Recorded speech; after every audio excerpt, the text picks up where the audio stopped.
Ready का sir? शाळेचं सत्र सुरू होते, गेल्या वेळेस काही दोन ठिकाणच्या तक्रारी आल्या होत्या. यावेळेस काय स्ट्रिक्ट ॲक्शन घेणार आहे तुम्ही? शालेय पोषण आहार नीट मिळेल आदिवासी विद्यार्थ्यांना आश्रमशाळांमध्ये, आणि जिथे शिक्षक नाही तिथे शिक्षक मिळेल. शासकीय आदिवासी विभागाअंतर्गत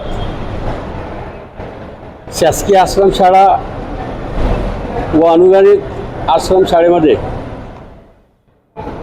यावर्षी शैक्षणिक सत्र 15 जूनपासून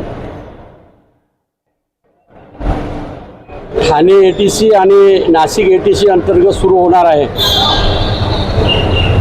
महाराष्ट्रामध्ये एकूण 500 शासकीय आश्रमशाळा आहेत, त्यापैकी 350 शासकीय आश्रमशाळेमध्ये आणि अनुदानित आश्रमशाळेमध्ये दिनांक 15 जूनला ज्या दिवशी शैक्षणिक सत्र सुरू होत आहे त्या दिवशी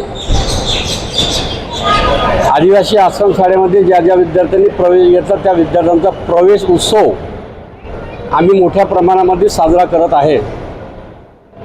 आणि त्यानिमित्ताने प्रत्येक शासकीय आश्रमशाळेकरिता एक पालक अधिकारी म्हणून नियुक्त केलेला आहे.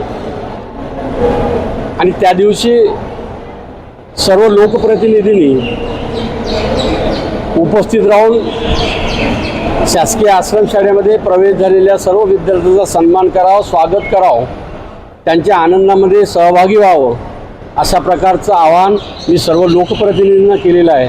आणि या वर्षामध्ये शासकीय आश्रमशाळेमध्ये कुठल्याही प्रकारची अडचण राहणार नाही. सर्व सुविधा आणि पात्रधारक शिक्षकासह आम्ही नियुक्ती केली असल्यामुळे हे प्रथमच वर्ष असेल तर त्या वर्षामध्ये पहिल्या दिवशी त्या सर्व विद्यार्थ्यांना सर्व सोयीसुविधा मिळेल असं मी या ठिकाणी नमूद करतो. आणि सर्व पालकांना, सर्व लोकप्रतिनिधींना विनंती करतो की यावेळेस शैक्षणिक सत्र दिनांक 15 जूनला सुरू असलेलं त्या दिवशी आपण त्या विद्यार्थ्यांना स्वागत करण्यासाठी, त्यांना प्रवेश उत्सवामध्ये सामील होण्यासाठी, आपण प्रोत्साहन देण्यासाठी सर्व लोकप्रतिनिधी उपस्थित राहावं असं आवाहन करतो. खूप खूप धन्यवाद.